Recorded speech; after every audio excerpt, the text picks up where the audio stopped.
राष्ट्रवादी काँग्रेस पक्षाचे अध्यक्ष शरद पवार यांचाच वाढदिवस. त्यांना देशभरामधून शुभेच्छा येत आहेत. पण दिल्लीच्या दौऱ्यावरती असलेले अजित पवार यांनी देखील त्यांची घरी जाऊन भेट घेतली आणि त्यांना शुभेच्छा दिल्या. यावेळेला त्यांच्यासोबत छगन भुजबळ, सुनील तटकरे, प्रफुल्ल पटेल, पत्नी सुनेत्रा पवार, मुलगा पार्थ पवार यांच्यासह अनेक नेते उपस्थित होते. अजितदादा यांच्या स्वागतासाठी सुप्रिया सुळे उपस्थित असल्याचं पाहायला मिळालं.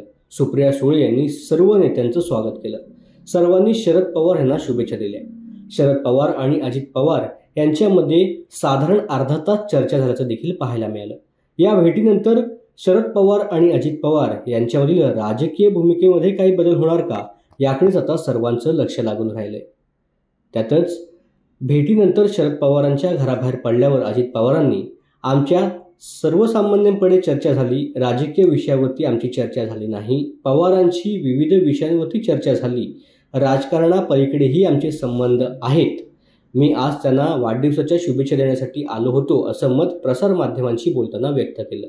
हा दिवस साहेबांचा वाढदिवस आहे. 12 डिसेंबरला सगळेजण साहेबांना भेटत असतात, साहेबांचं दर्शन घेत असतात, शुभेच्छा देत असतात. त्या हेतूने आम्ही सगळे, अरे साहब का जो है आज बर्थडे है, इसलिए साहब को जो है हम लोगों ने जो है शुभकामनाएं दी.